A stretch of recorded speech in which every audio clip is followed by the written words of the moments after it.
How should we be thinking about those two issues?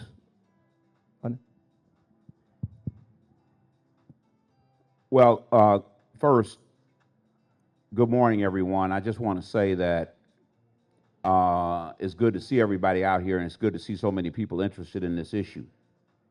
And what we have to recognize is that we are literally facing an existential threat to everything that has been built up over time, and yet the power that this administration is wielding right now, many times in an illegal fashion, has not been codified, has not been sanctioned by the legislature. They aren't passing new laws.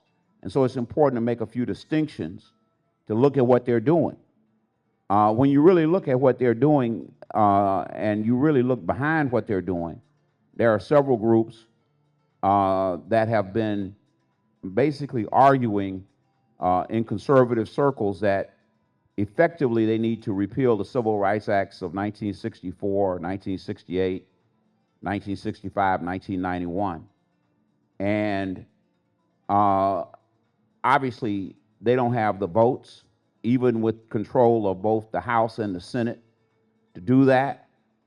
And so what they've tried to do is to issue executive orders which effectively abrogate the ability of the federal government to pursue any type of remedies under any of the laws that have been passed.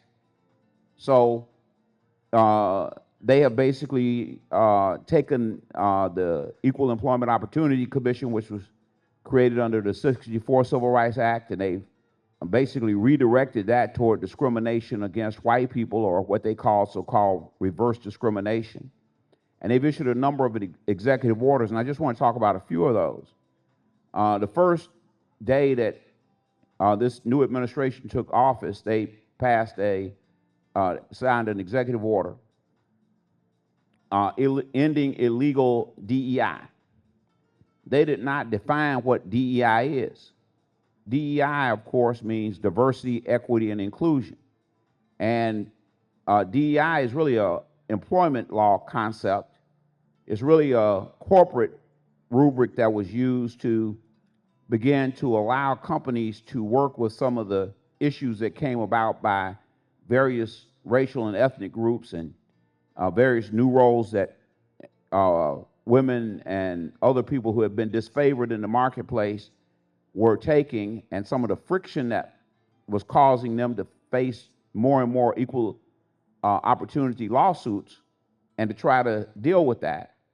And of course, most of these diversity, equity, and inclusion programs, as we classically think of them, were in the private sector. And of course, the federal DBE program is a creation of Congress. It was passed by Congress, signed by the president. It was affirmed by the Supreme Court in Fully Love versus Klutchnik. It was reaffirmed by the Supreme Court with certain modifications in Adoran versus Pena. There are a number of other cases like that that have reaffirmed the standard, which Colette was referring to, the standard of what it takes to have these types of programs. So the law has been relatively static in this area, but of course, we know that there is a more conservative Supreme Court since the death of Ruth Bader Ginsburg, and now there's a 6-3 conservative majority on the Supreme Court that has been willing to operate in ways that have not traditionally been the way we've operated. But I think it's important to recognize that many of these executive orders are designed to get as close to not implementing the kinds of things that we have historically recognized as federal law when it comes to civil rights as possible. So one of these executive orders, ending illegal DEI, has all of these provisions in it saying that no one who receives federal funds can have a DEI program, but they don't define DEI. And a number of courts have ruled that this executive order is unconstitutionally vague because they don't describe what DEI is.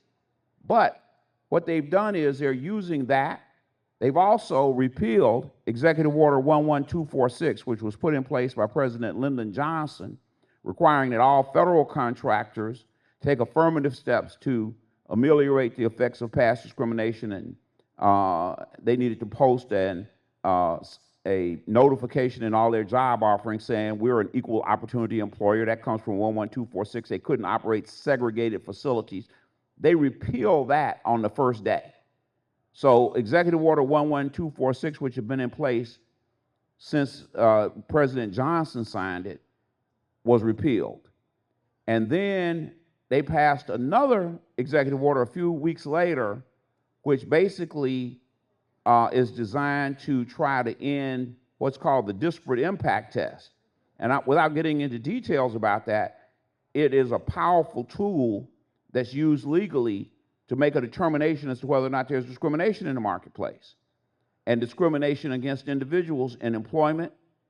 And of course, the courts have begun to roll that back in the late 1980s, and most people aren't aware of this, but with pressure from the NAACP, Jesse Jackson was at the forefront of this with his organization, a number of other organizations. In 1991, there was a new Civil Rights Act that was passed, which codifies the disparate impact test. But they signed an executive order saying that the federal government could no longer use the disparate impact test, even though that is in fact part of the Civil Rights Act of 1991.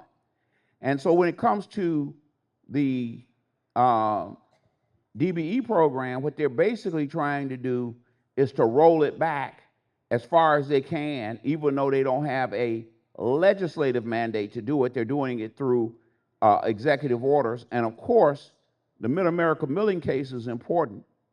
And it's important in our estimation because once your organization, AMAC, and the National Association of Minority Contractors, NAMAC, and the Women's Business Council and a number of other plaintiffs were able to get accepted as interveners in that case, then a couple of days later, the Trump administration began a settlement process to basically say, we agree with the plaintiffs.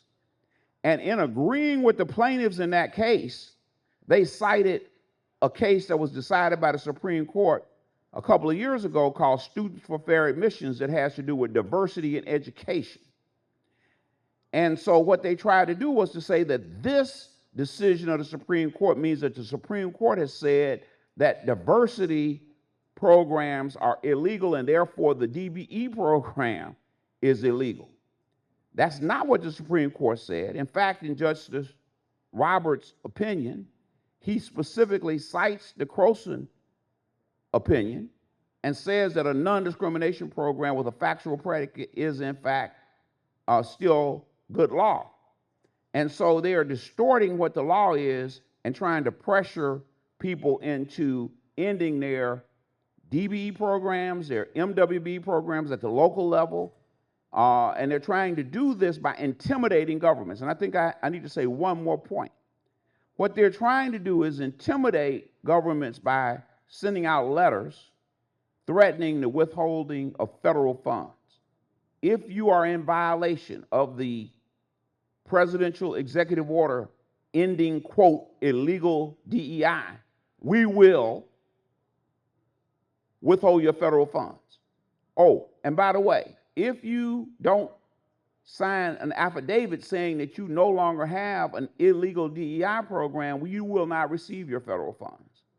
And if you sign it and we come in and investigate you and determine that you do have an illegal DEI program, then you can either be prosecuted by the Justice Department under the False Claims Act, or a plaintiff can bring a suit against you claiming that you operate an illegal DEI program even though you have said that you don't. But DEI, as they talk about it, has not been defined. Now, I met with an attorney who's been working in this area for many years, who heads up the government affairs section of a AmLaw 100 firm, one of the largest firms in the country. We met for 2.5 hours a couple of weeks ago to discuss what he's advising his clients.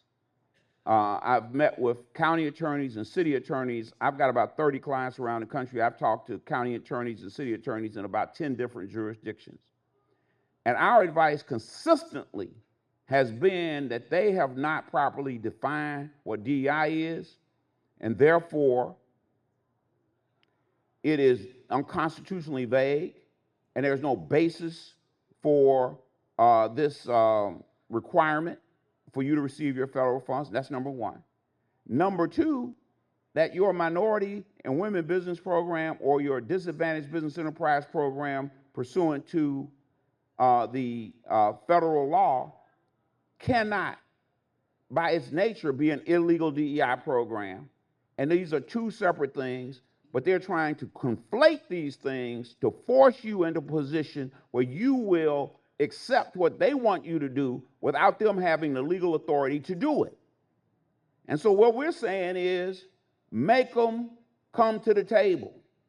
And I met with the county attorney of, city county attorney of a major area, metropolitan area, with a consolidated government relatively recently, who takes the exact same posture that we're taking. There are also a few states that have passed anti-DEI laws. And we did an analysis of that, of all those state laws, and the same defect is in all those state laws.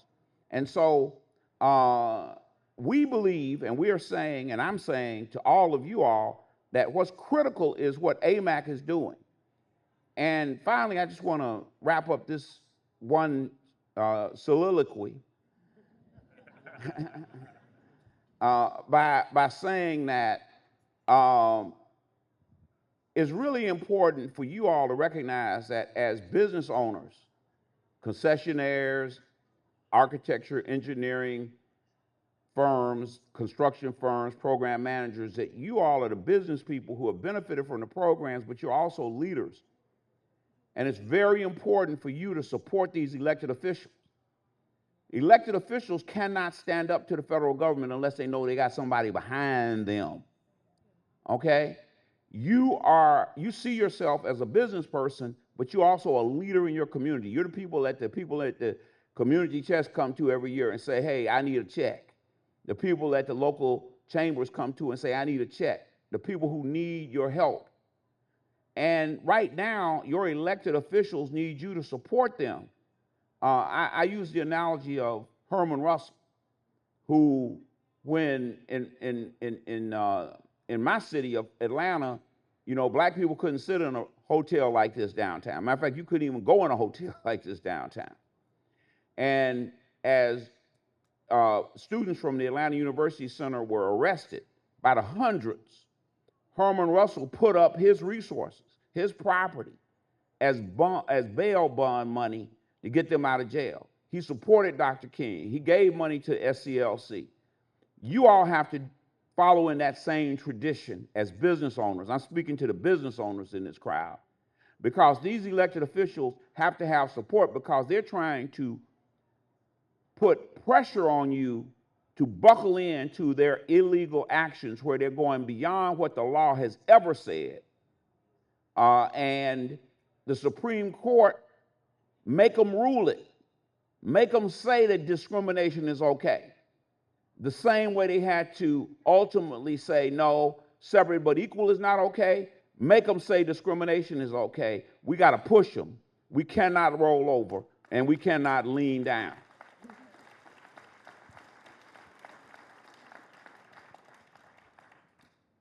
Thank you, Rodney. That's super helpful. Where do we go from here? What are some other potential approaches, responses? You've talked a little bit about engaging with your elected officials. I think you're talking a little bit at the federal level, certainly at the municipal level as well. What are some other approaches or responses in addition to that, or any further thoughts on that topic? Well, first let me say I completely agree with Rodney in terms of the legal analysis. It seems very clear to me that the courts are trying to change the standards. We have very, very conservative federal judges now who basically are taking the position, we're done with all that. And that's actually, and this is, I think Rodney and I mostly agree on this, that's really how I read the Students for Fair Admissions case. And I know there was some happy talk out there for a while of, well, it's just higher ed, it's not going to spread. Nah. The total framework that the court is using now is to say that you have to justify your program, justify what you do, and meet these very, very high tests. One of the things, to sort of just go back to the fair admissions case, that's particularly, to me, discouraging about it, is that, in fact, both universities put on full trial records that had all of the disparity study type information. It's not like this record was thin. That's just not true. And they talked about their long history of discrimination against minority students and what they had done. And I mean, if you have nothing else to do with your life, I suggest you read especially the Harvard briefs. And the court just sort of dismissed all that. And so I think that we need to be very clear about what the courts are doing. But I also think that we need to recognize that at the end of the day, this is all about political power. And that's what it's always been about. It's about money and who gets it and how they get it. And so to echo Rodney, as business people, you do have some power there. But I also think that we've got to get realistic, because as a business person myself, that's great. I mean, I'm a true practicing lawyer. That's fine, Ms. Holt, go talk to the court. But in the meantime, I got employees to pay and bills to pay and a family to support. That's nice while you go and try your cases. So I think one of the things that we need to really start to focus on is these types of quote unquote small business approaches. And I talked about this yesterday with Ken Middleton from Jacksonville, who I think is in here somewhere. There he is. He's waving his arm. And he's been way ahead of the curve. He and I have been talking about this for a long time because it was obvious that this is where things were going. So things like doing small business set-asides. This may be more law than anybody wants to learn this morning, but it is important to understand that the federal courts apply a very low standard to programs on the basis of business size, location, veteran status.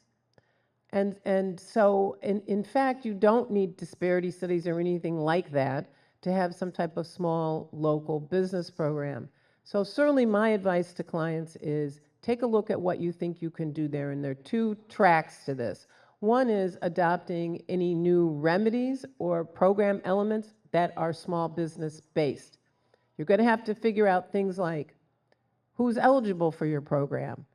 Do you want a size limit that's the same as the SBA? Maybe. I like that because it's easy, it's quick, and you can tell people where you got it. Otherwise, you're making it up. And making up things makes me anxious. So you need a size limit of some kind. I personally am adamant that you have a personal net worth test in your program.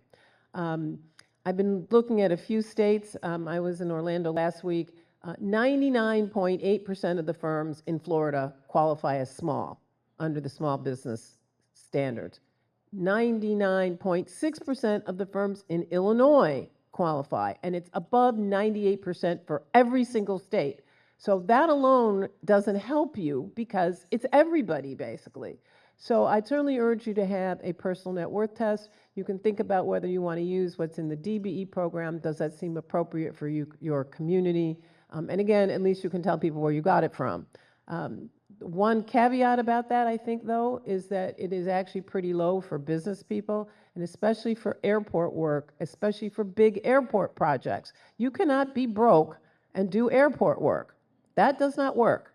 So you may want to think about that. Maybe you want a micro business component to your program. But these are all things that you're going to have to work through. Location-based programs are not subject to the same high constitutional level of review. Same thing with veteran status. One of the things I think is really interesting about some of these executive orders, Rodney, and I don't know if you agree with this, is that many of them exempt veterans programs, despite the fact that we have zero evidence that having an honorable discharge from the United States Armed Forces is a business barrier. But it's political, folks. I mean, I think that's disturbing to people. It's certainly disturbing to me that really this is all about politics. You know, they pulled this term out, DEI. I remember the first time I heard it, I thought, what is that? And I'm still not sure what it is. But I know what it is not. It is not a remedial civil rights program designed to address the continuing effects of systemic, historic race and sex discrimination. It's not that. So it's like CRT, critical race theory. I mean, you know, most people couldn't tell you what that was. That is a graduate level concept. And yet they figured out how to get these little phrases out there that gets all these people all exercised that have nothing to do with anything. But here we are. So think through small business elements. The other track about a small business race neutral approach is what can you as an agency do better? Historically, to be honest, we, meaning government type people, have looked at prime contractors and pointed our fingers at them and told them, you go fix it. You go deal with these little firms. You go fund them. You go deal with the fact that their certified payrolls are a mess, or their invoicing is wrong, or they need all of this support. That's not going to work anymore. And it's a whole lot harder to look at your own behavior than it is to point your finger at somebody else and tell them to change. So, are you paying on time? That is the single most important thing that you can do, is make sure that you are paying your firms on time. And that includes, by the way, change orders and contract closeout. Some agencies take months, or some who will remain unnamed, take years to process change orders. That's something you control. That's got nothing to do with anybody else. And as I said yesterday, it's not sexy to add 2 more positions into the comptroller's office so that these payments get processed. But if you are a business owner, that's what you care about. Things like solicitation requirements. Really need to build 10 of these to do the 11th? What about insurance? Now, airports are tricky because you screw up out there and it's a really big problem. So I'm not too sure what you can do, except what about owner-controlled insurance policies? I see some of my Austin folks. When they built Austin Bergstrom Airport 25 years ago, it was a very innovative approach then. They had a ROSIP, and it really helped. Those are things you can do. So you have to do those things. And then I think the other thing to think through is for ACDBEs and DBEs, how do you support each other? If you know someone that you think is a good business person and maybe you could figure out a way to work together, we got to get past this crabs in a barrel thing, people. Oh, I got mine and we don't want Rodney to get his. You know, we can't afford to do that anymore. So what can, and this is really a thing for AMAC, is what can AMAC do to help support you in that endeavor? You've met people here, follow up with them. And you got to do it early, because by the time the solicitation hits the street, it's too late. You can't get the paperwork together, the lawyers can't make it happen. So think these things through and be proactive about your own situations. And then I want to speak to, for a minute, to the larger prime firms, because especially for airport work, it's going to be a long time before we have any minority or women firms that can bond a $500 million airport job. It's going to be a while, and I'm really hoping it happens in my lifetime. And so to the large firms, I want to say, ask yourselves, what in addition can we do to help our small firm partners? Just because there's not a goal on the project anymore doesn't mean you should stop doing what you're doing in terms of your outreach. If they were good partners before, they're still good partners. Now, it will give you the opportunity not to have to be bothered with the people that don't have their act together. Let's be honest about that. But really continue your commitment to what you are doing, because this is how you create economic opportunity in your own communities. If you've got a great sub, don't drop them just because there's no goal. And for one thing, if you do, somebody might call me and I'm a little interested. Did you fire them because they were black now? So keep that in mind. But I would suggest to you that you take a look at all of your documents, and if they sound and smell like whatever illegal DEI is. And actually, there's more to that phrase, I know, as Rodney knows. It's actually illegal DEI that violates our nation's civil rights laws, whatever that is. You better not be doing stuff that violates our nation's civil rights laws, because if you are, you need to cut it out tomorrow. So really, think through how you can support your DBEs and ACDBEs. And then one last point, well, and then I'm happy to turn over to Rodney, about these assurances and what people are signing. It is absolutely a pressure campaign, no question. But what concerns me is smaller jurisdictions that don't have the resources to fight the federal government. And so we have seen some situations already where in order to sign the assurances, because the mayor or whoever signs becomes personally at risk, that they have dropped their local MWBE programs to comply. I don't understand what the federal interest could possibly be in somebody else's money, but I do understand the risk. And so at least be cognizant that it is really a threat to folks. I can't wait to try that first case about, did you have an illegal DEI program, and under the False Claims Act, no less. But I do think it's important that you backstop, as Rodney said, your local officials about this, because they really are under it's a real threat, folks. It is. Easy for me to go to a meeting and say, sure, no problem, sign it. You don't have an illegal DEI program that violates this nation's civil rights laws, but I'm not the one who's going to be at risk. And lawyers, by and large, not these two, I think, but are incredibly risk averse. We are the Chicken Littles of the world. That's our whole mindset, is what can go wrong and how to keep you out of trouble. So at least be sensitive to that when your agency or your community is under this kind of threat. Thank you so much, Colette. We're going to go to the audience for a couple of questions. Over here in the corner is a mic. Please raise your hand. While that's being handed out, I did want to just hit on the point Colette mentioned, the PNW. Today's environment of cost of capital, what we used to be able to build out for $500 to $700 a square foot is fully 3 times that now, $1,500 a square foot and greater. So to have a $1.2, $1.6 million PNW when it takes you $2.5 million to build out a little coffee shop is kind of an inconsistent dynamic. So I wanted to personally address that, how challenged how that imbalance happens. Farad? Yeah, thank you. Thank you, Rodney and Colette, for your trailblazing years of doing this work. Y'all been doing it at least 20 years. Oh, Farad, you're I know, sometimes a lot I know. longer than 20. Thank you, yes. I know, I just wanted to give you the compliments. You know, it's interesting because your generation were more like trailblazers, and y'all have done great work, and our generation we're more like settlers, right? We're building up, and we're watching it being torn down by bulldozers. And some of the skill sets that y'all have, we didn't build those, right? We kind of built on the back of the basis of what you gave us. And so we're hearing all this information of, this is illegal, you can't do that, you're threatening, you need to fight.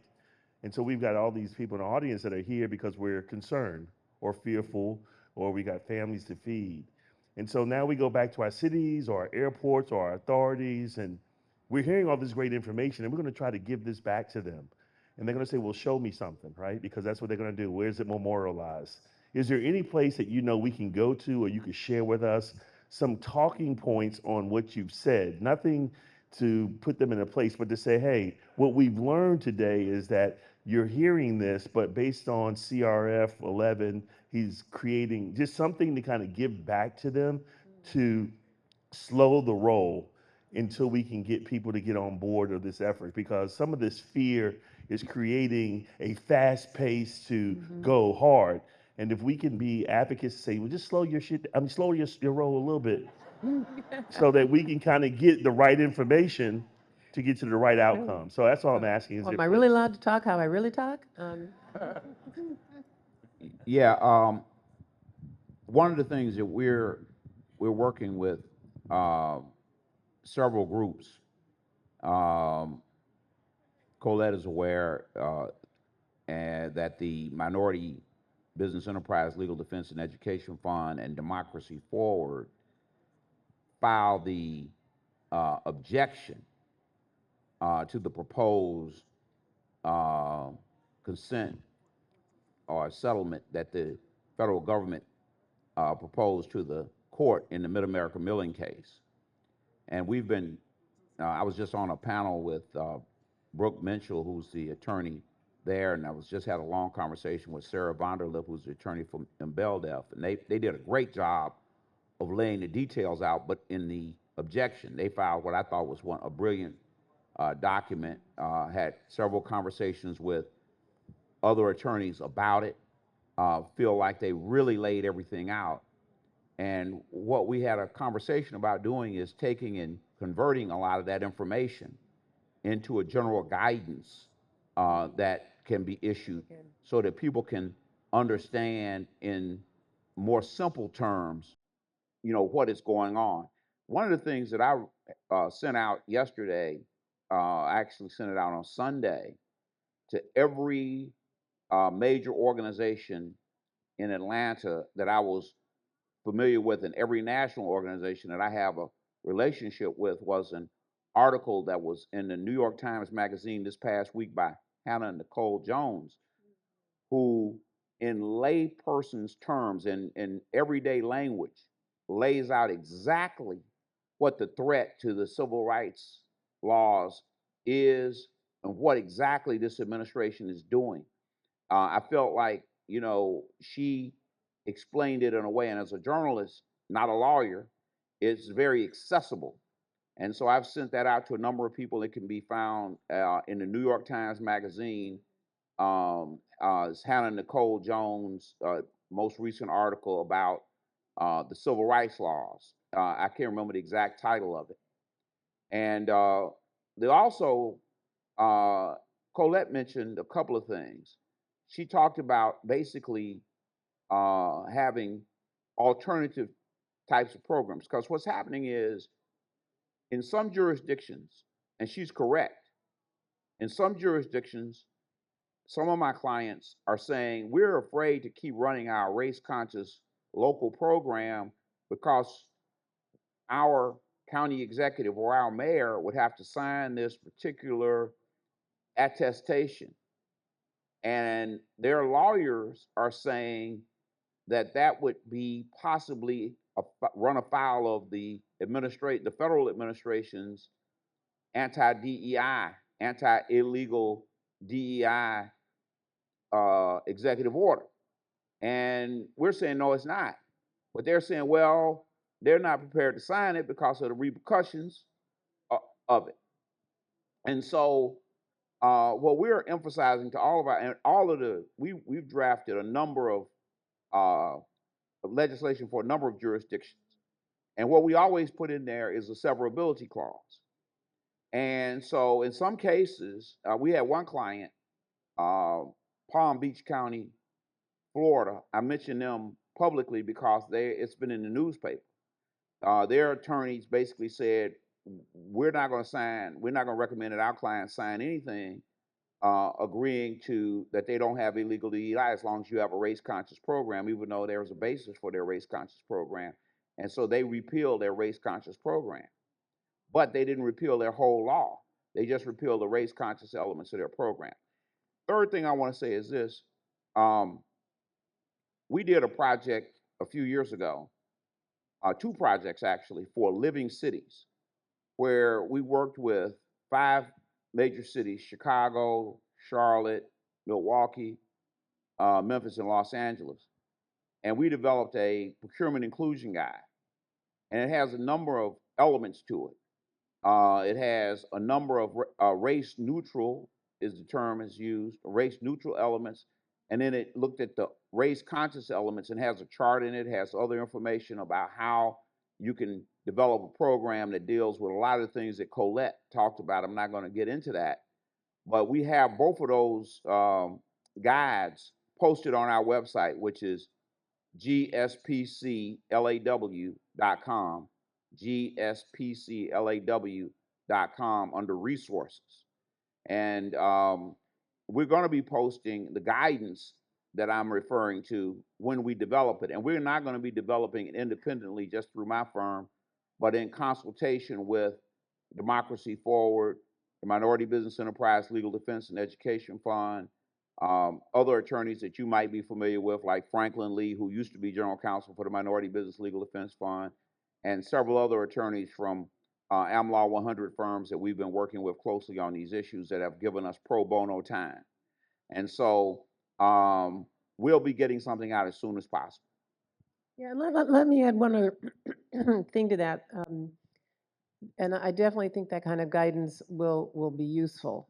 In the interim, you can always, excuse me, Farad and anybody else, you can always point people towards the actual decisions that so far have been issued in the challenges to the DEI executive orders. So that at least you can point to something that a federal judge has said, and that may give other lawyers a little bit more backbone about it, as opposed to, just the fact that we think you shouldn't do it. But that's at least, I think, another place that you can go.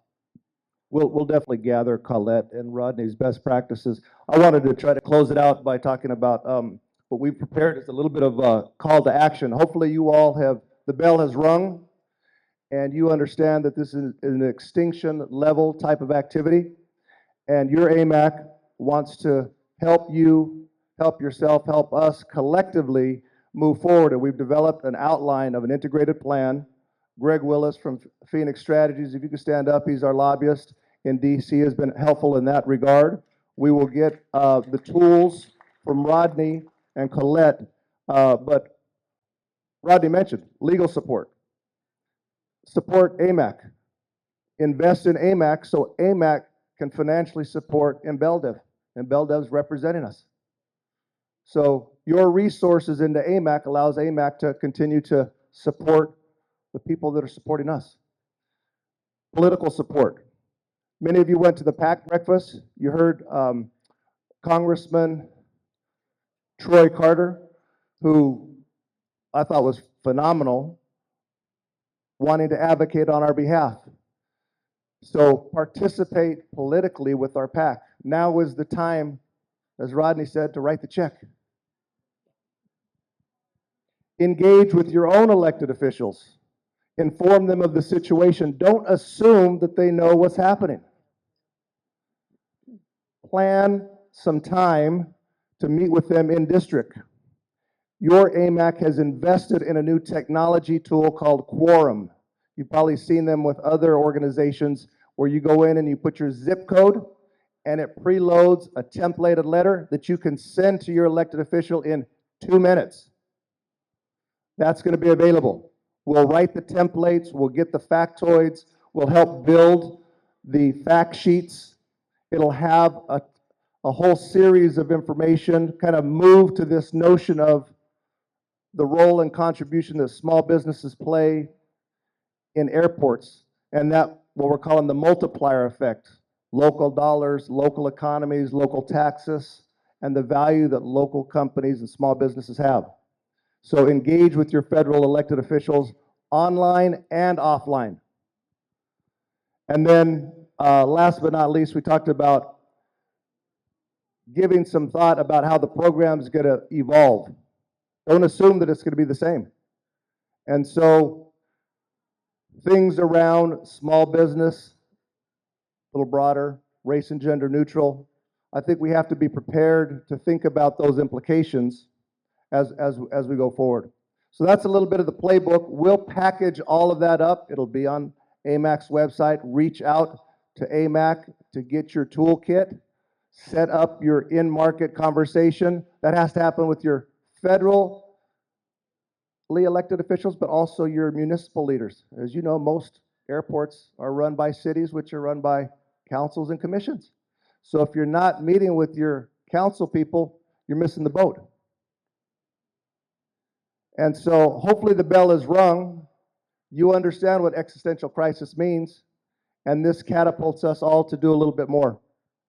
And last but not least, you all are here. Please continue to support AMAC. And we want to thank Rodney and Colette for their years of leadership on this topic. And I think we ended just right on time. So thank you all very much.